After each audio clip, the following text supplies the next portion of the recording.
2024 లేదా 25లో డిగ్రీ లేదా బీటెక్ చదివారా? సాఫ్ట్‌వేర్ జాబ్ కోసం ఎదురు చూస్తున్నారా? అయితే కోడ్ జ్ఞాన్ 100 డేస్ కోర్సులో చేరండి, జాబ్ సాధించండి.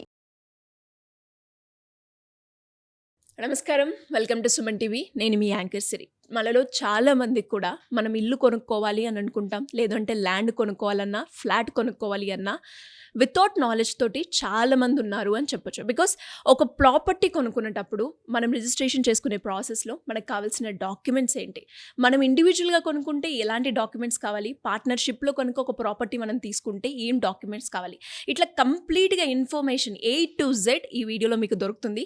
ఈ వీడియోని కంప్లీట్గా మిస్ కాకుండా చూడండి. దీని గురించి మనకి క్లియర్గా ఎక్స్ప్లెయిన్ చేయడానికి మనతో పాటు ఉన్నారు హైకోర్టు అడ్వకేట్ అలగిరి రవీంద్రనాథ్ గారు. అడిగి తెలుసుకునే ప్రయత్నం చేద్దాం. నమస్కారం సార్. నమస్తే అండి శ్రీ గారు.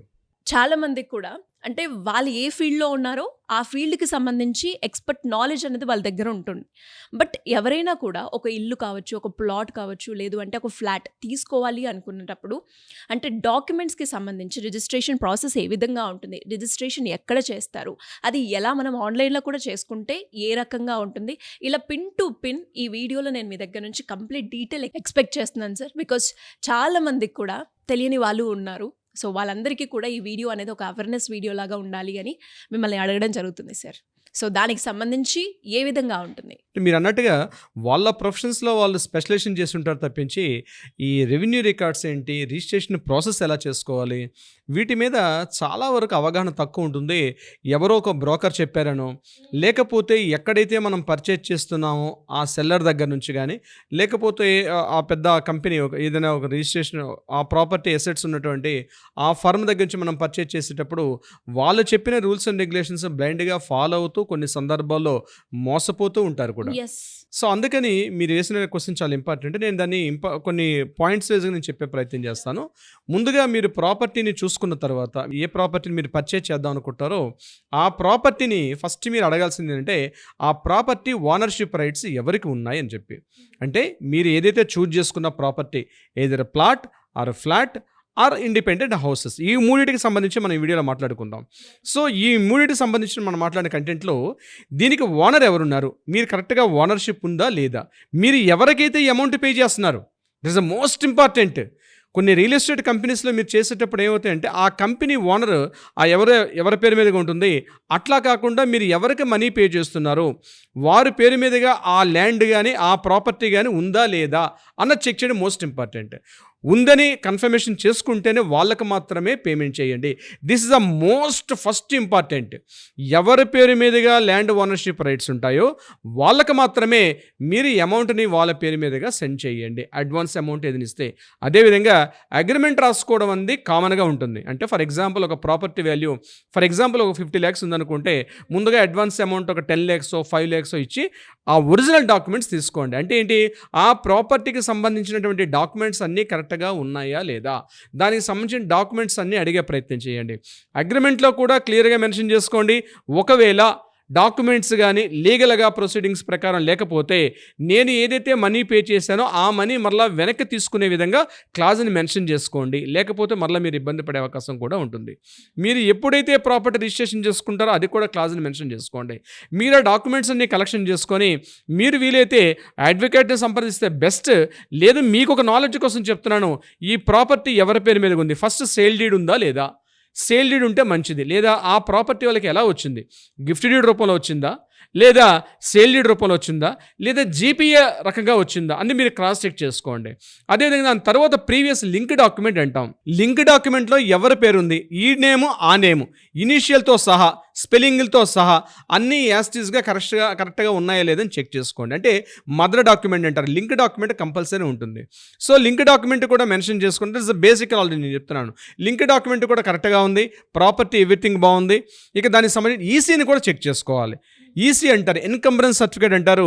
ఆ ప్రాపర్టీ పైన మీరు డాక్యుమెంట్ చూసినట్టయితే టాప్లో బై హ్యాండ్ రైటింగ్తో రాసి ఉంటాయి. కన్ఫ్యూజ్ అవ్వకుండా ఉండాలంటే డాక్యుమెంట్ పైన బై హ్యాండ్ రైటింగ్తో రాస్తారు. అందులో ఏ సంవత్సరం రిజిస్ట్రేషన్ అయింది, ఫర్ ఎగ్జాంపుల్ ఏదో ఒక 2 digits 3 digits మెన్షన్ చేసి ఆబ్లిక్ పెట్టి ఆ కిందన ఇయర్ కూడా మెన్షన్ చేస్తారు. ఏ ఇయర్లో డాక్యుమెంట్ రిజిస్ట్రేషన్ అయింది కూడా అక్కడ మెన్షన్ చేస్తారు. ఆ డాక్యుమెంట్ వివరాలు తీసుకొని ఆ ప్రాపర్టీ యొక్క బౌండరీస్ అన్ని తీసుకొని మనం డైరెక్ట్గా ఆన్లైన్లో వెళ్ళి మీరు చెక్ చేసుకోవచ్చు. దాన్ని ఎన్కంబరెన్స్ సర్టిఫికేట్ అంటారు, ఈసీని చెక్ చేసుకోవచ్చు. ఈసీని మ్యాక్సిమం 30 ఇయర్స్ వరకు ఈసీని మనం చెక్ చేసుకోవాలి. అంటే అందులో ఉన్నటువంటి నేమ్స్ లిస్ట్ అంతా కూడా ఈ పర్సన్ ద్వారా మీరు డాక్యుమెంట్స్ ఏదైతే కలెక్ట్ చేసుకున్నారో ఈ నేమ్స్ ఆ నేమ్స్ టాలీ అయ్యే విధంగా ఉండాలి.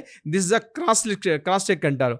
మళ్ళీ మీకు ఏదైనా డౌట్ ఉంటే దగ్గరలో ఉండే అడ్వకేట్ని మీరు సంప్రదించండి, ఆయన ఒక క్లారిటీ ఇచ్చే అవకాశం ఉంటుంది. ఇవన్నీ కూడా మన ప్రాపర్టీస్ని క్రాస్ చెక్ చేసుకోవడానికి కూడా ఆ రకంగా ఉంటుంది.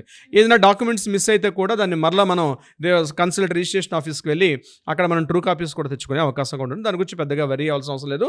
బట్ డాక్యుమెంట్స్ ఉన్నాయో లేదు ఇంపార్టెంట్. సో ఈసీని చెక్ చేసుకున్న తర్వాత మీరు ఓకే ఎవ్రీథింగ్ అనుకున్న తర్వాత అక్కడ కార్డ్ వాల్యూ అంటారు. This is called card value. అంటే ఆ ప్రాపర్టీకి రిజిస్ట్రేషన్ వాల్యూ ఎంత ఉందంటే గవర్నమెంట్ డిసైడ్ చేసి ఉంటుంది. కార్డు వాల్యూ ఇమ్మీడియట్గా ఏ రిజిస్ట్రేషన్ పరిధిలో వస్తుందో, ఏ రిజిస్ట్రేషన్ ఆఫీస్ పరిధిలో వస్తుందో మీరు ఆన్లైన్లో చెక్ చేసుకోవచ్చు. ఆ కన్సల్ట్ వెబ్సైట్లోకి వెళ్తే ఆన్లైన్లో క్లియర్గా కార్డు వాల్యూ ఉంటుంది.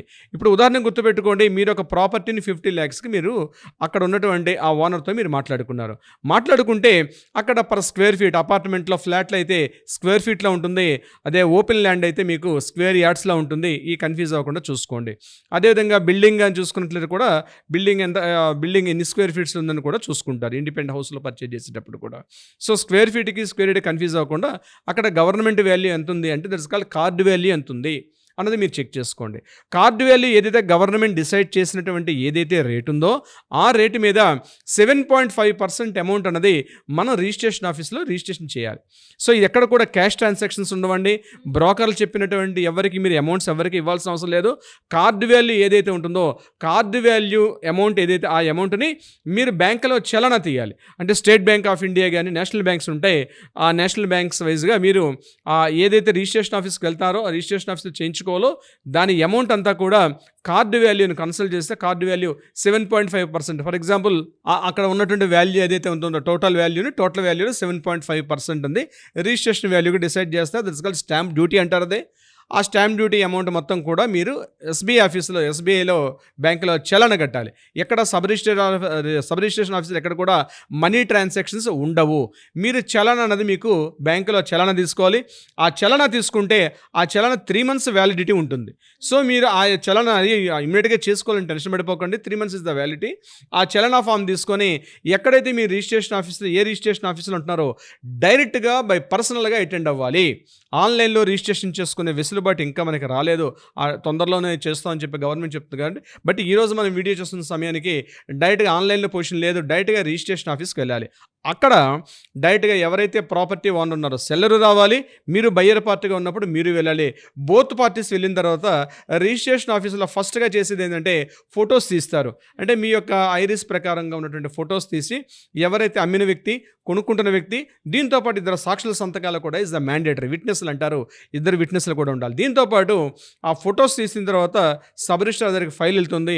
ఈ చలనా ఫామ్ అక్కడ ఉంటుంది. ఈ చలనా దాన్ని లింకప్ చేసి ఆ నెంబర్స్ అన్నీ కూడా మెన్షన్ చేస్తారు.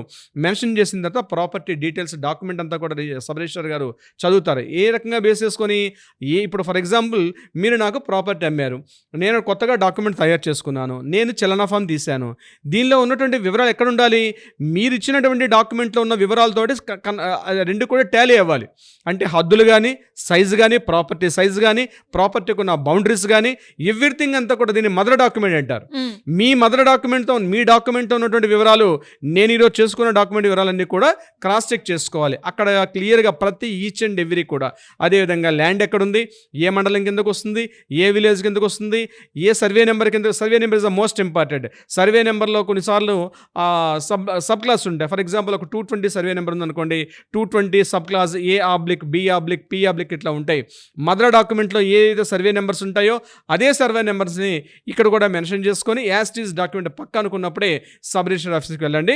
అక్కడ బైరు రావాలి, సెల్లర్ కూడా రావాలి. ఎవరైతే అమ్ముతున్నారో ఎవరైతే కొనుక్కుంటున్నారో 2 వ్యక్తులు రిజిస్ట్రేషన్ ఆఫీస్కి వెళ్ళాలి. అక్కడ ఫొటోస్ తీస్తారు.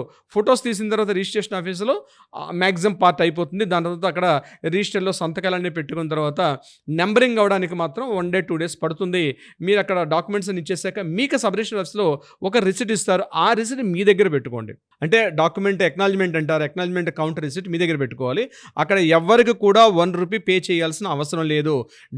ఏ డాక్యుమెంట్ ఎలా రాయాలనుకున్నది కూడా దయచేసి నా హంబల్ రిక్వెస్ట్ ఏంటంటే ప్రతి ఒక్క బయ్యర్కి నేను చెప్తున్నాను, డాక్యుమెంట్ రైటర్ ద్వారా కాకుండా అడ్వకేట్స్ త్రూగా రాసుకోండి. ఎందుకంటే ఈ వివరాలన్నీ కూడా కన్ఫ్యూజ్ అయి ఉంటుంది.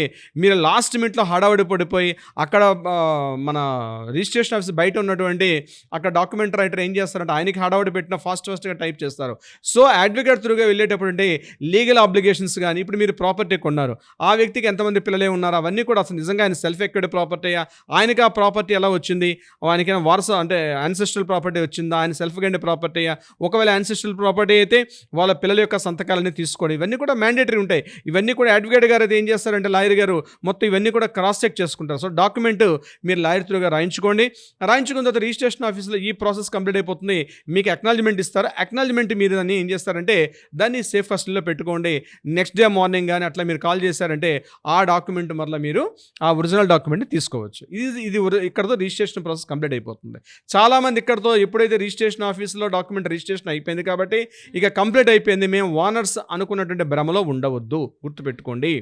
ఎప్పుడైతే ఈ డాక్యుమెంట్ మరలా తీసుకొని మీరు మ్యూటేషన్ చేయించుకోవాలి, అంటే ఎంఆర్ఓ ఆఫీస్లో మ్యూటేషన్ చేయించుకోవాలి. ఇప్పుడు ఆ వెసులుబాటు తెలంగాణలో ఇట్స్ వెరీ మ్యాండేటరీ. మ్యూటేషన్ లేకపోతే ఆ డాక్యుమెంట్ ఇన్వాలిడ్ డాక్యుమెంట్ కానీ, అంటే ఏదైనా వివాదాలు కానీ, కోర్టులు కానీ, గవర్నమెంట్ ఏదైనా కాంపెన్సేషన్స్ పే చేయాలి, ఇలాంటి సందర్భాల్లో రెవెన్యూ రికార్డులో ఉన్నటువంటి పేరునే పరిగణలో తీసుకుంటారు తప్పించి సబ్ రిజిస్టర్ ఆఫీస్లో ఉన్నటువంటి ఏదైతే ఉంటుందో ఈ డాక్యుమెంట్ ఉండదు. అంత మాత్రం డాక్యుమెంట్ వ్యాలిడిటీ కాదన్న ఉద్దేశం కాదు, ఈ డాక్యుమెంట్ ఉంటుంది. ఈ డాక్యుమెంట్ యొక్క వివరాలను మళ్ళీ ఎంఆర్ ఆఫీస్కి వెళ్ళేటప్పుడు సబ్మిట్ చేస్తే తప్పనిసరిగా ఉంటుంది. ఇక్కడ డాక్యుమెంట్కి మీరు అడిగినట్టుగా బయ్యరు సెల్లర్స్ ఇద్దరు యొక్క ఆధార్ కార్డ్స్, వాళ్ళ కాంటాక్ట్ నెంబర్స్, ఎవ్రీథింగ్ అంతా కూడా ఇవ్వాలి. వీళ్ళవన్నీ కూడా వివరాలన్నీ కూడా ఎన్రోల్మెంట్ చేసుకుంటారు. అక్కడ డీటెయిల్స్ అన్నీ కూడా వస్తాయి, కాంటాక్ట్ నెంబర్తో సహా, అడ్రస్తో సహా అన్ని వివరాలు కూడా అక్కడ మెన్షన్ చేస్తారు. ఏ ఏరియాలో ఉంటే ఆధార్ కార్డ్ ఎక్కడైనా ఉండొచ్చు, మీరు ఏపీలో ఉన్నా, తెలంగాణలో ఉన్నా, ఏమూలు ఉన్నా, ప్రాపర్టీ ఎక్కడైతే ఉంటుందో ఆ ఏరియాలో మాత్రమే రిజిస్ట్రేషన్ అవుతుంది తప్పించి వేరే చోట రిజిస్ట్రేషన్ అయ్యే అవకాశం లేదు. ఇక్కడతోటి మ్యూటేషన్ చేయించుకున్న తర్వాత ప్రాపర్టీ మీద అవుతుంది. దాన్ని సేఫ్ కస్టడీలో పెట్టుకోండి. దాన్ని ఇమీడియట్గా అక్కడ 2 days తర్వాత ఈసీ చెక్ చేసుకోండి. నేను ఫస్ట్ చెప్పినట్టుగా మళ్ళీ ఈసీని ఒకసారి చెక్ చేసుకోండి. ఈసీలో మీ పేరు వచ్చిందా లేదని చెక్ చేసుకోండి. ఏవైనా కరెక్షన్స్ ఉంటే ఇమీడియట్గా మళ్ళీ సబ్ రిజిస్టర్ ఆఫీస్ని నోటీస్లో తీసుకెళ్లే ప్రయత్నం చేయండి. ఒకవేళ డాక్యుమెంట్లో ఏమైనా చిన్న కరెక్షన్స్ ఉన్నాయనుకోండి, రిజిస్ట్రేషన్ అయిపోయింది, అయ్యో డాక్యుమెంట్ రిజిస్ట్రేషన్ అయిపోయిందని మీరు టెన్షన్ పడాల్సిన అవసరం లేదు. అక్కడ కూడా వెసులుబాటు ఉంది. 1 or 2 కరెక్షన్స్ ఉంటే మళ్ళీ రీరైట్ చేస్తారు, మళ్ళీ కొత్త డాక్యుమెంట్ని ఇచ్చే ప్రయత్నం చేస్తారు. లేదా 1 కన్నా 2 కన్నా ఎక్కువ కరెక్షన్స్ ఉన్నాయి చేయాలనుకుంటే మళ్ళీ ఫ్రెష్ డాక్యుమెంట్ రాసుకోవాల్సినటువంటి అవకాశం ఉంటుంది. అప్పుడు మళ్ళీ ఈ ఫీజెస్ అన్నీ కూడా మీకు అక్కడ అడిగితే సబ్ రిజిస్ట్రార్ గారు ముందున్నటువంటి అకౌంట్స్ డిపార్ట్మెంట్ వాళ్ళకి అడిగితే కన్సల్ట్ క్లర్క్స్ అన్ని కూడా మీకు ఆ వివరాలన్నీ కూడా చెప్పే ప్రయత్నం చేస్తారు. సిరి గారు, రిజిస్ట్రేషన్ చేసుకోవాలి అంటారు, ల్యాండ్ కొనుక్కోవాలి అంటారు, బట్ వితౌట్ నాలెడ్జ్ తోటి ఈ ప్రాసెస్ అంతా కంప్లీట్ చేస్తూ ఉంటారు. అంటే మనం ఇంత చదువులు చదువుకున్నా కూడా తీరా ఒక పని చేసుకోవాలి అంటే మీరు అన్నట్టుగానే బ్రోకర్స్ ఏదైతే చెప్తారో వాళ్ళ ప్రాసెస్ ఏ విధంగా ఉంటుందో దాన్ని బ్లైండ్ గా ఫాలో అయిపోతూ ఉంటారు. అలా అయిపోయి అసలు ల్యాండ్ నిజంగా ఒరిజినల్ అయినా అది వితౌట్ నాలెడ్జ్ తోటి చేసుకునేసరికి చాలా మోసాలు అయితే చాలా మంది సఫర్ అవుతున్నారు ఇలాంటి సిచ్యువేషన్స్ తోటి. సో అలా కాకుండా ఉండడానికి నేను ఈ రోజు మిమ్మల్ని ఈ వీడియో అడగడం జరిగింది. And step by step procedure చాలా క్లియర్గా నీట్గా ఇన్ఫర్మేషన్ ఇచ్చారు సార్. Anyways great information. ఇంకా ఎవరికైనా కూడా ప్రాపర్టీ కొనేటప్పుడు ల్యాండ్ ఏదైనా కావచ్చు, దానికి సంబంధించి లీగల్ పరంగా మేము ముందుకు వెళ్ళాలి అనుకునే వాళ్ళు ఎవరైనా కూడా మిమ్మల్ని అప్రోచ్ అవ్వాలి అంటే ఏ విధంగా ఉంటుంది సార్? తప్పనిసరిగా శ్రీ గారు, దీనికి సంబంధించి ఎవరికైనా సలహా సంప్రదింపులు కావాలంటే కింద స్క్రోల్ అవుతున్న నెంబర్ని కాంటాక్ట్ చేయండి. మా లీగల్ టీం మీకు సరైనటువంటి అడ్వైజ్ కూడా చేసే ప్రయత్నం చేస్తారు. ఇంతేకాకుండా ఏదైనా కేసులు కానీ పరిష్కారం దిశగా ప్రయత్నం చేస్తే వాటికి కూడా వితౌట్ ఎనీ హెసిటేట్ కాల్ చేయండి. మా లీగల్ టీం మీకు ఎప్పుడు కూడా అందుబాటులో ఉంటారు. శ్రీ గారు, thank you sir. Thank you so much. Thank you so much అండి శ్రీ గారు.